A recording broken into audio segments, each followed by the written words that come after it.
La découverte effective d'extraterrestres arrivés sur Terre, même à bord d'une simple soucoupe volante, pourrait bien devenir l'événement le plus important de toute l'histoire humaine, car elle imposerait un changement radical de notre vision du cosmos. À condition, bien entendu, que cette découverte ait des témoins dignes de foi, ou du moins que les voyageurs nous laissent une trace irréfutable de leur passage parmi nous. Mais il pourrait arriver que ces voyageurs ne songent justement pas à attirer l'attention ni à rendre mémorable leur séjour terrestre. Dès que Ward Rafferty aperçut la vieille ferme des Alsop, son long nez fouineur d'as du reportage subodora un canular. Pas d'attroupement de paysans attirés par la curiosité, pas d'ambulance. Il laissa la voiture de presse sous un noisetier dans l'allée d'accès et s'immobilisa un instant, enregistrant les plus menus détails avec cette puissance d'observation qui avait fait de lui le meilleur reporter du Times.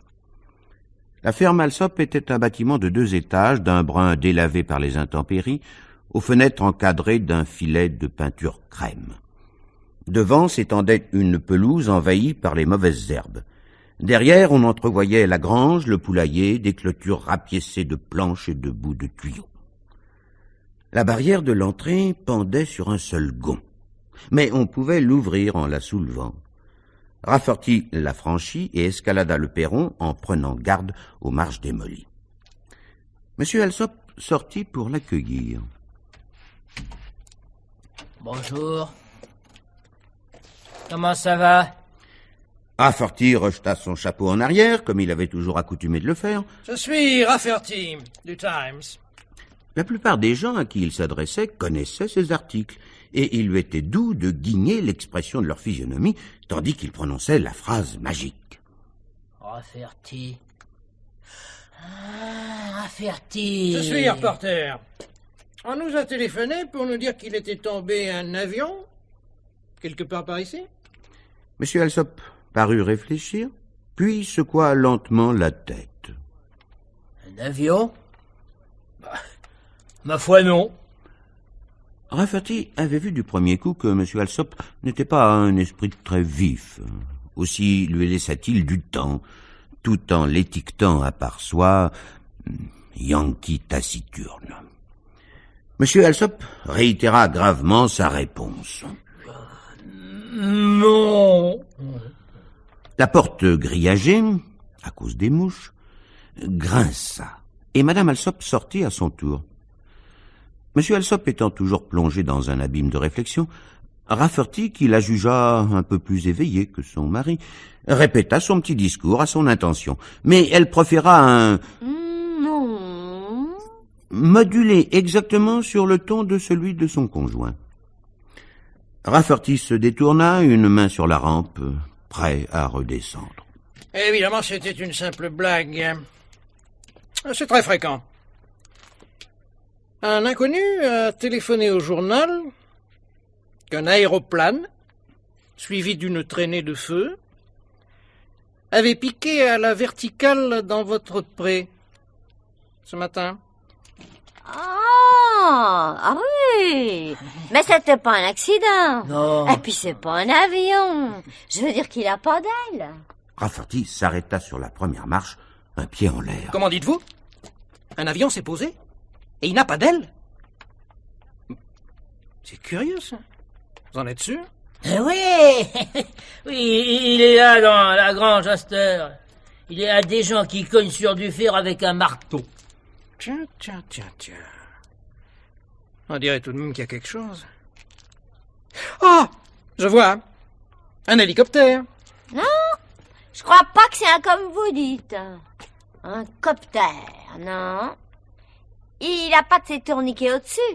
Mais vous n'avez qu'à aller le regarder dans la grange. Conduis-le, Alfred. Dis-lui de rester sur le gravier vu qu'il y a de la boue. Allez, venez, je serais pas fâché de le voir encore, moi, cette mécanique. Je ne comprends rien à cette histoire. Qu'est-ce que ça veut dire?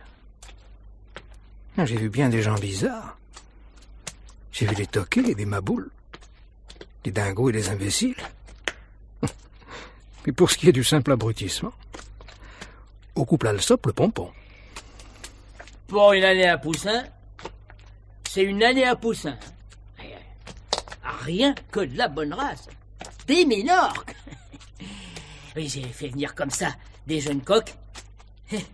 Puis voilà que je me suis fait un beau poulailler. Mais vous croyez-il, vous, que des poulets, ça peut prospérer sur une étoile, monsieur Rafferty? Sur une quoi? Je dis comme ça. Sur une étoile.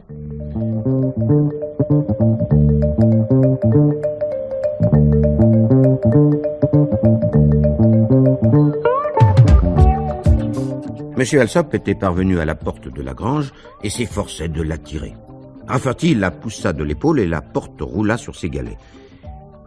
Dès qu'elle se fut écartée d'un pied, Rafferty jeta un coup d'œil à l'intérieur et acquit la conviction qu'il tenait son article. L'objet entreposé à l'intérieur avait l'air d'un ballon géant, en matière plastique, à moitié gonflé, si bien que le sommet était en forme de coupole et que la base, aplatie, reposait sur la paille éparse à terre. Il était juste de taille à passer par la porte.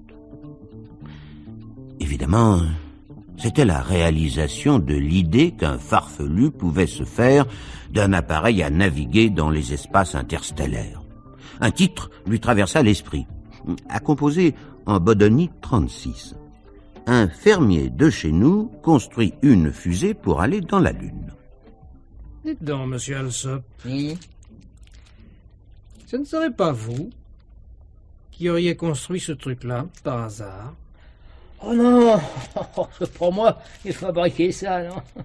Je n'aurais pas fabriqué un machin pareil, voyez-vous. Oh, c'est des amis à nous. Ils sont venus dedans. Bon, ça, je ne saurais pas seulement le faire marcher, moi. Rafferty scruta intensément le visage du bonhomme et s'assura qu'il était parfaitement sérieux. Entre nous, monsieur Alsop, ses amis à vous, qui est-ce exactement?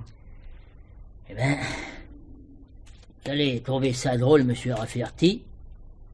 Ben, je sais pas trop bien. Ah oui, il cause pas comme il faut. Il cause même pas du tout, d'ailleurs. Tout ce que nous avons pu en tirer, c'est qu'il s'appelle comme quand on tape sur du fer avec un marteau. Oui, c'est tout ce que je peux dire. Rafferty avait entrepris de faire le tour de l'objet inconnu et s'en rapprochait graduellement. Il se cogna soudain contre un obstacle invisible. Aïe! Oh! Mais qu'est-ce que c'est que ce truc-là? Ah oui, monsieur Rafferty, j'avais oublié de vous dire. Ils ont mis un truc qui empêche d'approcher, comme qui dirait un mur qu'on pourrait pas voir. C'est pour empêcher les gamins. Vous vous êtes fait mal? Non, ça va, ça. Et ça surprend tout de même.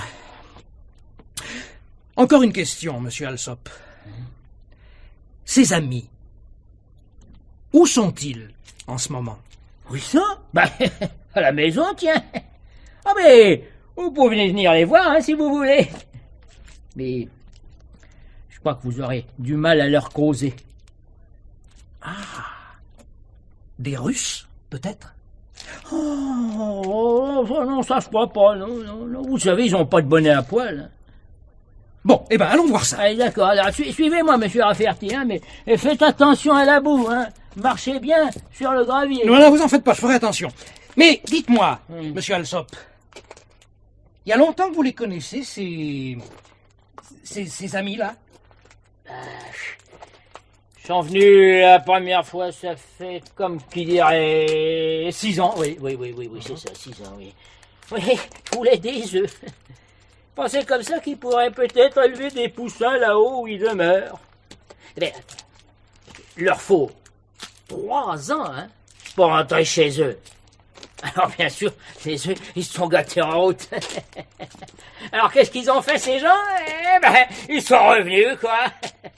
Mais cette fois, le père Alsop leur a fabriqué un genre de petite couveuse pour qu'ils puissent élever leurs poussins tout en rentrant chez eux.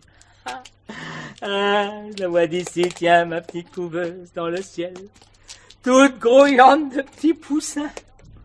Rafferty passa le premier par la porte de derrière et entra directement dans la cuisine. M. Alsop l'arrêta avant qu'il pénétrât dans la pièce commune. Attendez voir, monsieur Rafferty. Ma femme, elle sait mieux leur causer que moi, ces gens. Alors demandez-lui plutôt à elle tout ce que vous voudrez savoir. Hein. Oui, la dame et ma femme, elles s'entendent ma foi pas mal. Ok. Il poussa gentiment M.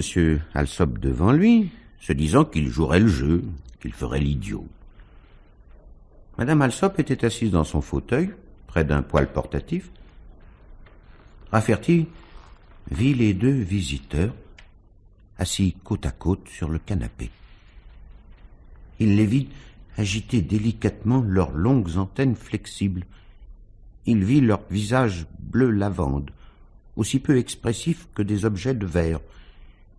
Il vit les yeux ronds qui paraissaient peints. Il se cramponna au chambranle de la porte et ouvrit, lui aussi, des yeux ronds. Monsieur Rafferty, les voilà ces deux personnes qui sont venues nous voir dans ce fameux avion. Elle leva un doigt et les deux personnes inclinèrent leurs antennes dans sa direction. C'est Monsieur Rafferty. Il écrit sur les journaux. Il voulait voir votre aéroplane. Rafferty parvint à esquisser un signe de tête. Les visiteurs enroulèrent leurs antennes et s'inclinèrent poliment. La femme se gratta soudain le flanc avec une de ses pinces.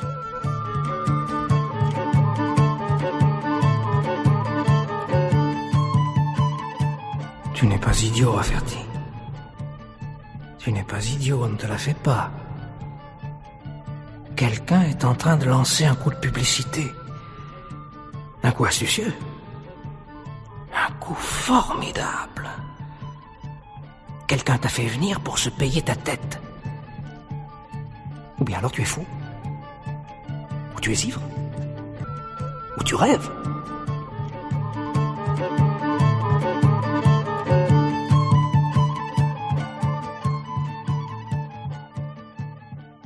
Il s'efforça cependant de conserver un ton ordinaire. Comment dites-vous qu'il s'appelle, Madame Alsop? Ma foi, on n'en sait trop rien. Voyez-vous, ils ne savent que vous faire quelque chose comme des dessins dans la tête. Ils pointent sur vous ces drôles de petites cornes qui remuent toutes seules, et ils pensent, tout simplement. Ça vous fait penser aussi. Ça vous fait penser la même chose qu'eux. La première fois, je leur ai demandé comment ils s'appelaient, et je les ai laissés penser. Tout ce que j'ai vu, c'est une image comme un homme qui bat du fer sur une enclume. Alors moi, je crois qu'il s'appelle quelque chose comme l'homme qui bat du fer. C'est peut-être bien une espèce de nom peau-rouge. Rafferty considéra malicieusement les batteurs de fer et Madame Alsop. Croyez-vous qu'il voudrait parler avec moi ou penser avec moi? Il n'en sûrement pas mieux, monsieur Rafferty. Seulement voilà, c'est dur. Au moins pour commencer. Dur pour vous, je veux dire. Oui, je m'en doute un peu. Non, mais tant pis. Il faut absolument que j'essaie. Il tira une cigarette et l'alluma.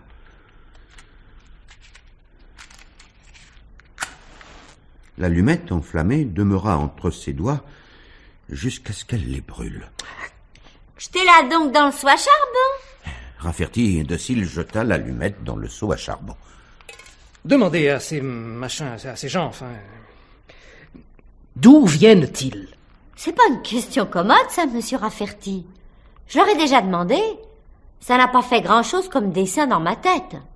Enfin, on peut toujours leur redemander. Ça coûte rien, bien sûr. Elle leva le doigt et les deux antennes s'inclinèrent dans sa direction, se braquèrent directement sur son front. Le jeune homme qui est là, il voudrait savoir d'où vous venez comme ça, vous deux. Elle administra un coup de coude au journaliste. Levez votre doigt pour qu'il vous réponde, monsieur Rafferty.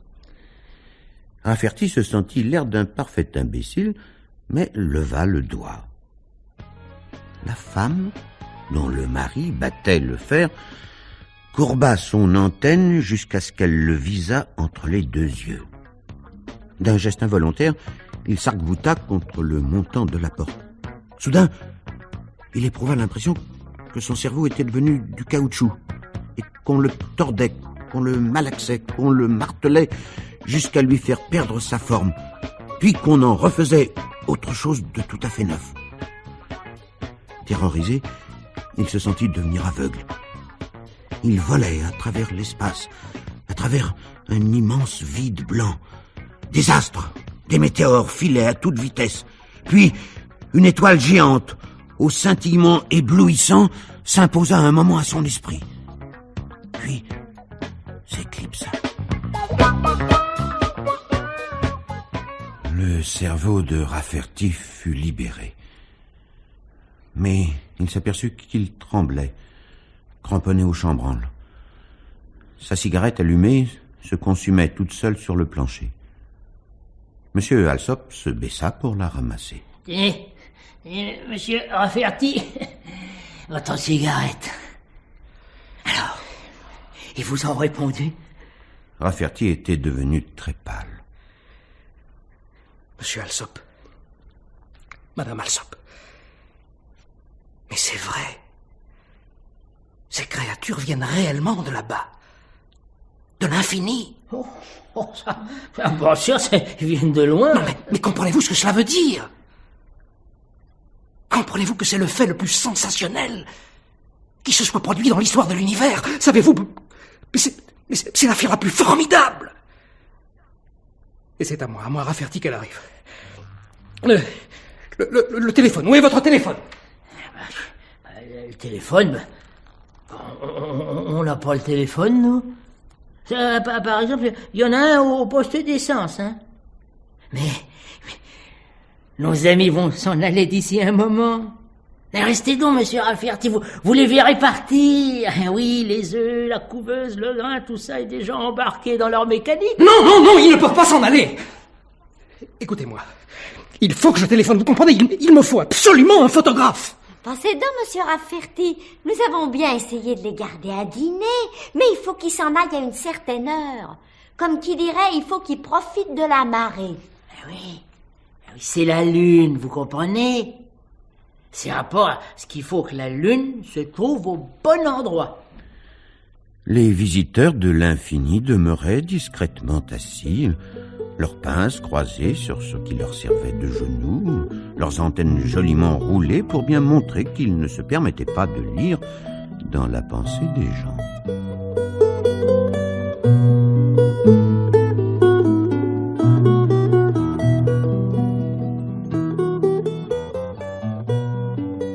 Rafferty promena un regard angoissé autour de la pièce, cherchant un téléphone qu'il savait ne pas y trouver. Joe Piglet, au secrétariat de la rédaction. C'est Joe Piglet qu'il fallait toucher, coûte que coûte. Mais non, Joe Piglet dirait simplement, t'es sous, mon vieux. Mais c'est la plus formidable affaire du monde, et tu restes planté là, Oh, ces mots tournoyaient dans la tête de Rafferty, qui éclata. Alsop, écoutez-moi. Enfin, vous avez un appareil photo, n'importe quel appareil photo. Il me faut un appareil photo. Un appareil photo? Ah, ça oui, ça j'ai un appareil photo. Même que c'est un bon appareil. Un petit box, tout simplement, mais il fait des très bonnes photos, hein. Ah, attendez, je vais vous montrer des photos de mes poules que j'ai prises avec. Non, je ne veux pas voir des photos de poules. Je veux l'appareil, vous entendez, Alsop? L'appareil, mais faites vite, bon Dieu! Monsieur Alsop se dirigea vers le salon, et Rafferty le vit fouiller vaguement sur le dessus de l'harmonium. Madame Alsop, il faut que je leur pose des tas de questions. Posez, allez-y, ça les gêne pas. Mais que peut-on demander à des êtres venus du fin fond de l'univers stellaire? On a leur nom. Bon, on sait ce qu'ils sont venus chercher sur la Terre. Ces œufs de poule. On sait d'où ils viennent. Mais dis-moi, Ethel, tu l'as pas vu, mon appareil photo? Mais Ethel... Non, je l'ai pas vu. Tu sais bien que tu l'as rangé. Oh, mais j'y pense. C'est l'ennui. C'est qu'on n'a pas de pellicule. Soudain, les visiteurs de l'infini tournèrent un instant leurs antennes l'un vers l'autre. Puis, s'étant apparemment mis d'accord, se levèrent et se mirent à voltiger à travers la pièce avec une rapidité de lucioles. Ils se déplaçaient si vite que Rafferty les voyait à peine. Ils franchirent brusquement la porte et se dirigèrent vers la grange. Grand Dieu! Ils sont à moitié insectes. Il se rua cependant au dehors, galopant dans la boue vers la grange. Arrêtez! Mais arrêtez-vous donc! Attendez! Mais il n'était pas à mi-chemin du bâtiment que le luisant ballon plastique se faufila au dehors. Il y eut un léger sifflement et il disparut dans les nuages bas.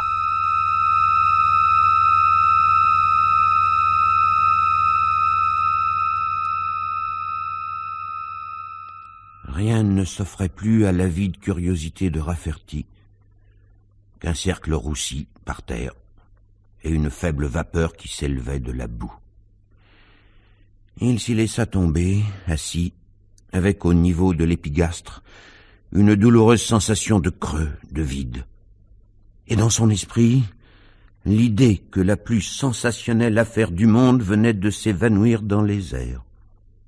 Pas de photos, pas de preuves, pas d'articles. Le néant. Morne, il repassa dans son esprit les éléments qu'il avait recueillis. Monsieur et madame, l'homme qui bat le fer... Il s'avisa soudain de ce que cela voulait dire. Voyons. Smith. Parbleu, Smith. L'homme qui bat le fer sur une enclume. Smith, évidemment. Monsieur et madame Smith se sont rendus dimanche à la ferme d'Alfred Alsop.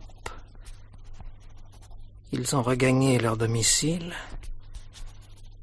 dans le système d'Alpha du Centaure, emportant 2 colis, 2 à couver.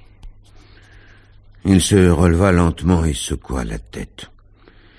Il resta immobile, les pieds dans la boue, et soudain, il plissa les yeux. On pouvait voir que le fameux cerveau de Rafferty fonctionnait. Le cerveau de Rafferty, d'où finissait par jaillir le papier. Il s'élança vers la maison et fit irruption par la porte de derrière. Alsop! Alsop! Est-ce que ces gens vous ont payé les œufs? Les œufs? Mais quels œufs? Mais oui, bon Dieu, Alsop, les œufs, souvenez-vous! Monsieur Alsop était grimpé sur une chaise devant le placard où Madame Alsop rangeait la porcelaine. Il cherchait toujours son appareil photographique. Oh, oui, en un sens, ils ont payé, oui. Faites-moi voir leur argent. Oh, c'est qu'ils n'ont pas payé avec de l'argent. De l'argent, ils en ont pas, voyez-vous. Mais quand ils sont venus la première fois, il y a 6 ans de ça, hein, ils nous ont apporté des œufs de chez eux, comme qui dirait pour faire un échange. 6 ans? Oui. Vous dites des œufs? Oui. Quelle sorte d'œufs, Madame Alsop? Est-ce que je sais, moi? On a dit, mon mari et moi, que c'était des œufs de canard d'étoile. Ils étaient en forme d'étoile, leurs œufs. Enfin, on les a donnés à couver à une poule. Oh, vous pouvez pas vous figurer comme leur pointe la tracassait, cette pauvre vieille poule. C'était quelque chose. Entre nous, les canards d'étoile, ça vaut pas grand-chose. Ça ressemble à une espèce de petit hippopotame. Et ça ressemble aussi à une hirondelle. Seulement, ça a 6 pattes. Il y en a que 2 qui sont venus à bien. On les a mangés pour le Thanksgiving Day. Le cerveau de Rafferty travaillait toujours, quêtant désespérément l'indice, le bout de preuve qui convaincrait son rédacteur en chef, qui convaincrait le monde. Madame Alsop, vous ne sauriez pas par hasard où sont les squelettes de ces canards d'étoile? Les esquelettes? Les esquelettes quoi? Ah oui, les squelettes. Les os, vous voulez dire. On les a donnés aux chiens. Ça fait 50, ça. Oui. Et le chien, il est mort aussi à présent. Par exemple, je sais où sont ses os à lui. Rafferty prit son chapeau comme un homme en transe. Merci, Madame Alsop. Merci bien. Il sortit sous le porche et mit son chapeau sur sa tête. Il le repoussa en arrière, Il leva les yeux vers les nuages.